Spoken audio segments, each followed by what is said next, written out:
Hello everyone, मेरा नाम है सौरभ त्रिपाठी। आज 30 जुलाई। शुरुआत करेंगे एक बहुत ही महत्वपूर्ण सिक्योरिटी क्वेश्चन से। ये बेसिकली एक सिक्योरिटी डायलॉग है। क्वाड विदेश मंत्रियों की बैठक कहाँ पे हो रही है? तो इसका आयोजन किया जा रहा है टोक्यो शहर में। इसमें भारत के विदेश मंत्री डॉक्टर एस सुब्रमण्यम ने भी पार्टिसिपेट किया और बाकी तीनों देशों के विदेश मंत्रियों ने भी पार्टिसिपेट किया। क्वाड मतलब चार में 4 देश शामिल हैं, इंडिया, यूएस, ऑस्ट्रेलिया और जापान। इसको आप यहाँ से भी देख सकते हैं। और इसकी स्थापना की गई थी 2007 में। इसका उद्देश्य यह था कि चाइनीज इन्फ्लुएंस को काउंटर करना होता था। तो ये चारों देश शामिल हो गए, लेकिन इससे एक और खास चीज उभर के आई, वो थी एक मालाबार एक्सरसाइज। मालाबार एक्सरसाइज हमेशा याद रखिएगा कि एक नेवी की एक्सरसाइज में विभिन्न देशों की नेवीज पार्टिसिपेट करती हैं, लेकिन इसका शुरुआत जो किया गया था वो यूएस और इंडिया की नेवी ने ही किया था शुरू में। तो इसको याद रखेंगे। मालाबार की बात करें तो ये केरला की कोस्ट के आसपास ही पाया जाता है और इसकी शुरुआत अरेबियन सी से हुई थी। एक बहुत ही important similar kind of partnership है जिसको हम नाम जानते हैं AUKUS के नाम से। ए फॉर ऑस्ट्रेलिया, यूके हो गया और ये यूएस हो गया। ये क्वाड की तरह ही काम करता है। क्वाड में मिलिट्री पार्टनरशिप ज्यादा नहीं है, लेकिन AUKUS में ज्यादा है। यूके और यूएस मिलके न्यूक्लियर सबमरीन प्रोवाइड कराएंगे, उसको बनाने में, बिल्ड करने में हेल्प करेंगे ऑस्ट्रेलिया के लिए, ताकि वो जो चीन के आसपास के खतरों को सक्षम रूप से डील कर सके। ये पोर्शन हमारा दक्षिणी चीन सागर हो गया। इसके साथ साथ आप ये भी याद रखें कि मंगोलिया कुछ यहाँ पाया जाता है। ये ऊपर रशिया हो गया, नीचे चाइना हो गया, इसी के बीच में पाया जाता है।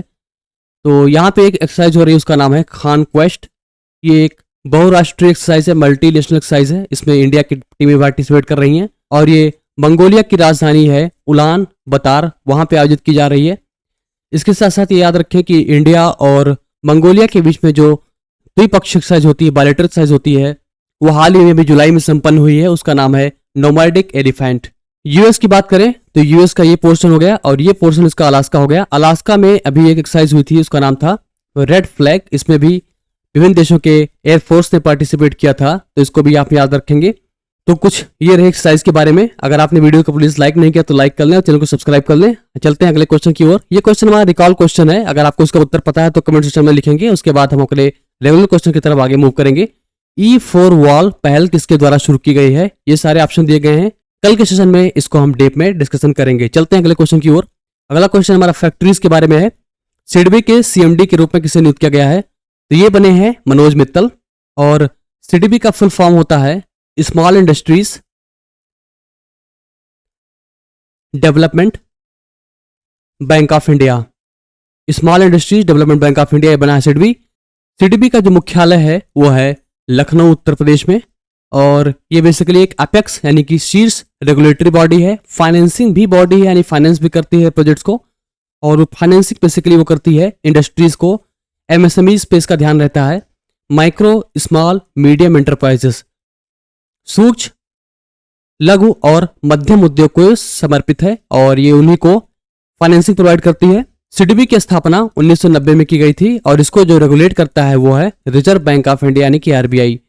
एक खास चीज मैं आपको बताना चाहूंगा कि MSMEs के बारे में पूछ लेते हैं कि वो किस रेंज में किस चीज को MSME बोलते हैं। अगर हम सूक्ष्म उद्योग की बात करें, सूक्ष्म उद्योग में बेसिकली इन्वेस्टमेंट यानी कि पूंजी 1 करोड़ रुपए की लगाते हैं और उसमें जो टर्नओवर होता है, टर्नओवर मतलब होता है रेवेन्यू। टर्नओवर समझने का आसान तरीका है कि जो फैक्ट्री सब कुछ बेचती है, सामान, सारे सामान को बेचने के बाद जो पैसे उसके हाथ में आते हैं वो टर्नओवर होता है। लेकिन उस टर्नओवर में उसके खर्चे भी होते हैं, जैसे कि उसके सेल्स में खर्चा गया है, बनाने में खर्चा गया है। अगर वो निकाल देंगे तो वो बन जाएगा नेट प्रॉफिट। इस माल को डिवाइड किया गया है कि 1 से 10 करोड़ की इन्वेस्टमेंट हो और उसका जो टर्नओवर हो 5 से 50 करोड़ की हो। रेंज आप याद रखेंगे, इंपॉर्टेंट है, क्वेश्चन में पूछा जा चुका है। मीडियम एंटरप्राइजेस में हम लेंगे 10 से 50 करोड़ की इन्वेस्टमेंट देंगे, लेकिन इसका हमारा टर्नओवर होगा वो 50 से 250 करोड़ रुपए का होगा। सिडबी को आप एक मार्क और देंगे।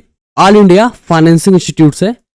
ऑल इंडिया फाइनेंशियल इंस्टीट्यूट्स का उद्देश्य यह होता है कि पूरे देश में जहां जहां जरूरत होगी जिस क्षेत्र में, उसको फाइनेंसिंग करता रहेगा। ये ऑल इंडिया फाइनेंसिंग इंस्टीट्यूट्स की बात करें तो इसमें बहुत सारे इंपॉर्टेंट फील्ड्स हैं। पहले तो एक हो गया नाबार्ड, हमारा हो गया।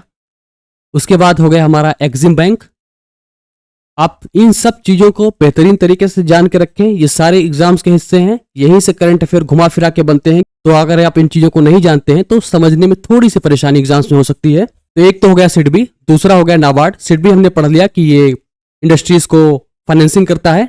नाबार्ड हमारा होता है national bank for agriculture and rural development. ये बेसिकली ग्रामीण क्षेत्रों में छोटे छोटे किसानों को ग्रामीण बैंकों के माध्यम से लोन प्रोवाइड कराता है, जैसे कि पशुपालन हो गए या फिर खेती के खास क्षेत्रों में लिए। एक्सिम बैंक हो गया export import bank, EX for import हो गया, IM फॉर इम्पोर्ट हो गया।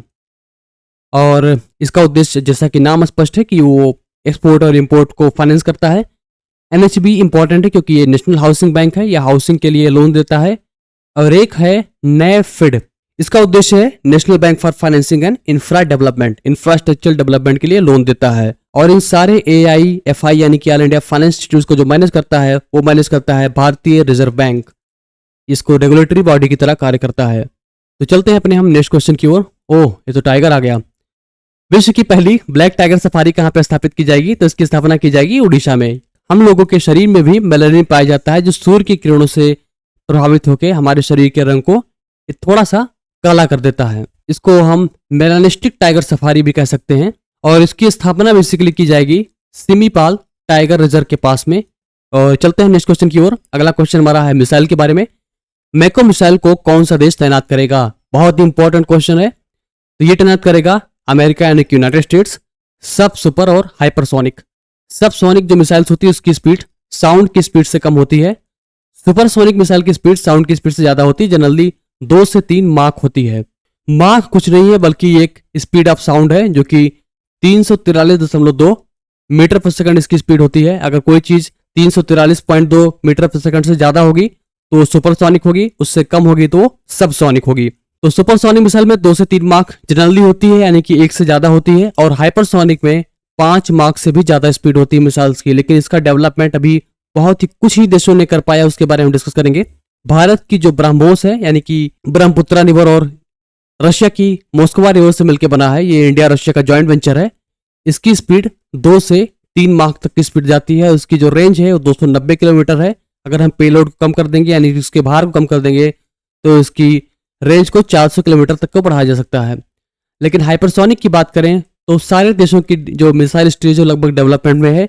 यूएस ऐसा देश है जिसने मैको हाइपरसोनिक मिसाइल को डिप्लॉय करने की सोची है, और ये डिप्लॉय करेगा F-32 या F-22 5th जनरेशन के जो प्लेन्स हैं इनमें डिप्लॉय करेगा। तो मैको हाइपरसोनिक मिसाइल डिप्लॉय की जाएगी एक 5th जनरेशन फाइटर जेट में, और इसी के बारे में ये है।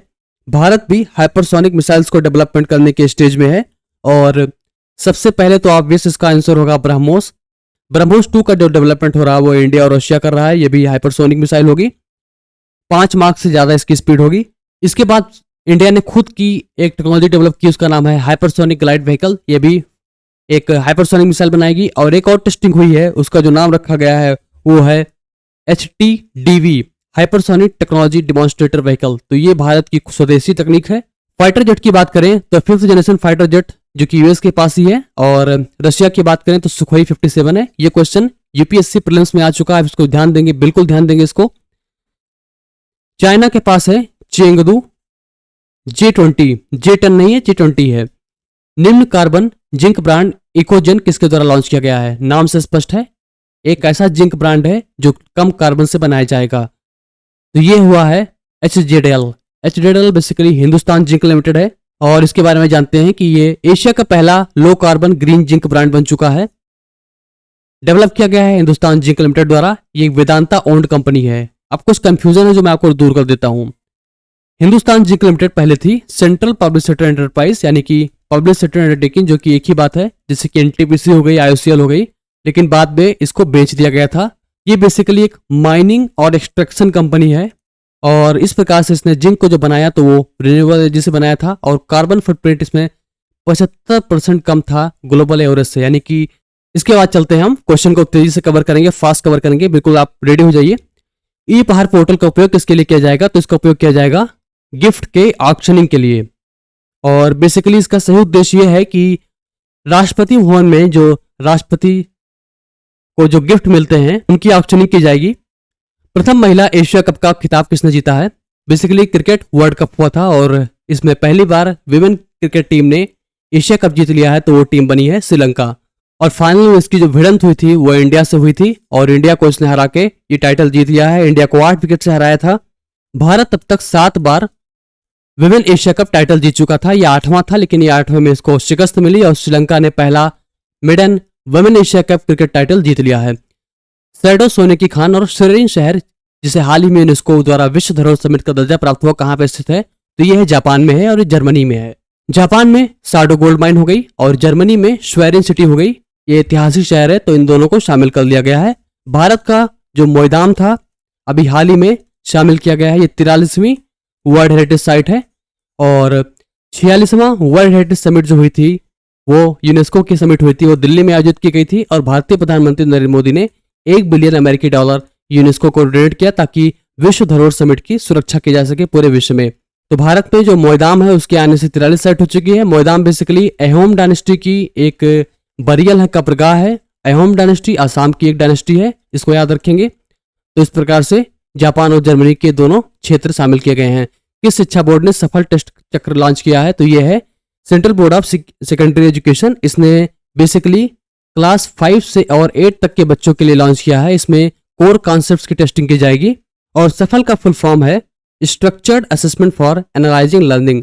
इसमें पूरी बुक्स के क्वेश्चन ना पूछ करके कोर कॉन्सेप्ट्स को पूछा जाएगा और उस पर बच्चों को टेस्ट किया जाएगा। 1 डे 1 सब्सक्रिप्शन किसने लॉन्च किया है? तो ये लॉन्च किया है DAE यानी कि डिपार्टमेंट ऑफ एटॉमिक एनर्जी। बहुत इंपॉर्टेंट क्वेश्चन है। इसका उद्देश्य यह है कि इसमें जितने सारे लैब्स हैं, जो सारे इसकी इकाइयां हैं, उसमें सब्सक्रिप्शन प्रोवाइड किया जाएगा बुक्स की, किताबों की, ताकि DAE के जो एम्प्लॉयज हैं वो सारे जर्नल्स मटेरियल्स को एक जगह पढ़ पाएं एक ही सब्सक्रिप्शन के अंडर में। तस्करी के विरुद्ध विश्व दिवस कब मनाया जाता है? तो ये मनाया जाता है 30 जुलाई को। बेसिकली इसमें जो ट्रैफिकिंग होती है, खासकर बच्चों की जो ट्रैफिकिंग होती है, उसको रोकने के लिए ये एक पहल है। इसमें अवेयरनेस फैलाई जाएगी। चाइल्ड ट्रैफिकिंग को रोकने के लिए ऐसा किया जा रहा है। इसमें जबरदस्ती उनसे काम कराया जा रहा है, क्राइम कराया जा रहा है, भिक्षा मंगाई जा रही है और इलीगल अडॉप्शन किया जा रहा है। यूनेस्को ने अपनी 46वीं बैठक के दौरान कितने स्थलों को विश्व धरोहर समिति में जोड़ा है? जैसा कि इसकी बैठक हुई थी दिल्ली में, तो इसमें 25 धरोहरों को जोड़ा है। ये इंपॉर्टेंट क्वेश्चन है क्योंकि अभी हमने नाम याद रखा था, पूरे वर्ल्ड वाइड जितने शामिल हैं उसके नंबर्स को याद नहीं रखा था। तो बस आज के लिए इतना ही, और कोई डाउट या फीडबैक हो तो जरूर शेयर करें। प्लीज वीडियो को लाइक कर लें, चैनल को सब्सक्राइब करना बिल्कुल ना भूलें, दोस्तों में शेयर कर दें। और तो बस आज के लिए इतना ही। Thank you so much for joining. Have a great day.